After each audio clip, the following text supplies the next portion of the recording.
Welcome. In this screencast we'll look at a little bit around collaborative teaching and some of the advantages. This is a huge development within our own setting at Te Kōwhai School. One of the big advantages is the differentiation that it offers. So you can see here, as I've written, you can now have wider grouping for individual needs. For example, 12 reading groups across 3 teachers. Now in a single cell teacher, the most that you could probably reasonably expect them to be able to cope with would be maybe 4 or 5 to be able to do that effectively. You can also now use your teachers to use their strengths for teaching and learning to really cater for those students that either need that extra remedial assistance or those that are ready to absolutely fly. Another analogy I like to use is the concept of building a super teacher. So within that collaborative team, you've got one of the teachers now that maybe taught the older brother or sister, another one that's got some reading recovery training that's very good with the remedial readers. This teacher here is just amazing at the pastoral care and student management side of things.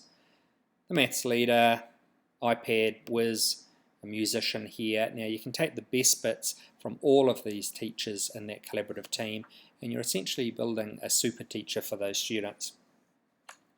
Another advantage we're seeing here is it's no surprise that teachers serve as strong role models for students, but what's really great now is that with more than one teacher, the students are seeing and hearing the positive interactions between adults, and our teachers are constantly role modeling for us our learner qualities there. So the students are seeing our teachers work through conflict resolution, the communication, share their thinking processes, and also the sense of humour and fun.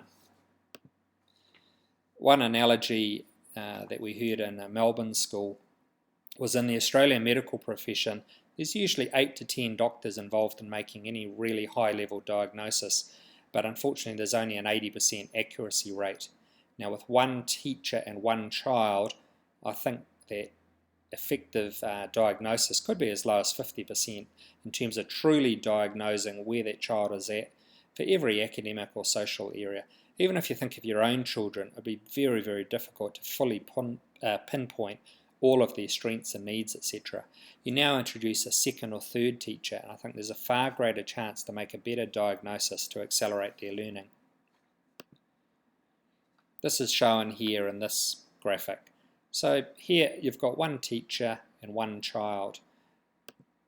Now in terms of seeing the whole child, that teacher is able to build up one part of the picture or one lens that is shown here. Now with that teacher in their class here, this might be the best teacher in the world. Now they might be able to build up an incredibly strong connection with these students here in their class. These students here, just part of the picture, but for whatever reason, they maybe just wouldn't fully click with these students down here. In no disrespect to that teacher, they might be incredibly amazing, but that's normal. Just like us as adults, we won't click with everyone that we meet either. However, now within a collaborative setting, this is what we are seeing. So again, we've got our child here in the centre, and we've got our 3 classroom teachers in this collaborative team. Now they all build up their individual lens or snapshot of who that child is, as shown here by these pictures around the outside. But what happens now is interesting. As these teachers move around and chat to each other about this child, now these two are coming down here and seeing this teacher's point of view or their perspective about the child, it actually builds up a very rich, deeper picture of that child. If we now introduce the parents and their relationships with these teachers, and perhaps these parents know this teacher really well, older siblings were taught by this teacher, it actually now has got the potential to build up an even richer picture of this child. Again, back to the single cell setting, this is my own experience or journey of my own primary education as I went through. So single cell teachers all the way through, and they built up this sort of picture of me. My year 2 teacher, amazing, I still remember her. Again, in year 6, a really rich picture built up there. Heading off into intermediate, not so good, went from a smaller school to a large one. Difficult year there, didn't really enjoy it, hence why the picture there is a bit hazy. Now research shows that we need 3 quality teachers in a row to make a difference. But if you've got teachers working together genuinely, then I really think they will make a difference. If you think of a favourite teacher you had at primary school, and most people can think of someone, but if I now ask you to remember the two teachers either side of this, it might be tricky. You might be able to remember their names, but then if I ask you to remember some really rich learning experiences, people generally struggle.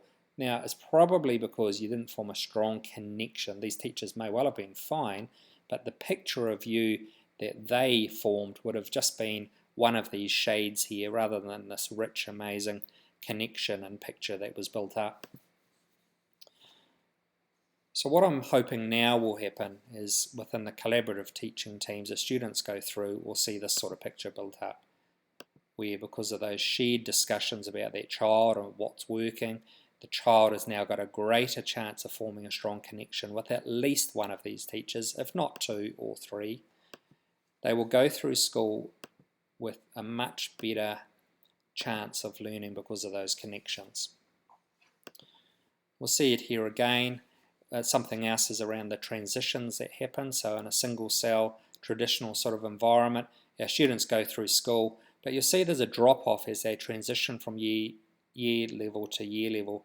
Now, I'm saying there's a drop-off there because as that child moves from this teacher to this teacher's going to take a while to really get to know that child, form a relationship with them, and also to work out where their learning needs are.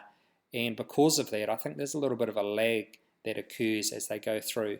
For that child too, they're probably also forming new peer groups and relationships with different classmates as well. Some research here that shows students already know on average about 50% of what a teacher intends for them to learn. I think though within a collaborative setting, as the child moves through and perhaps one or two of these teachers taught that child last year, there's going to be far less time wasted getting to know those students and less time teaching them things that they already know.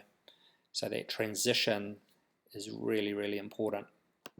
And this is what I think will happen. So you've got your collaborative teams now, and the child, rather than the conveyor belt approach, I actually prefer to think that it's going to be more like an escalator as they move through. Thank you.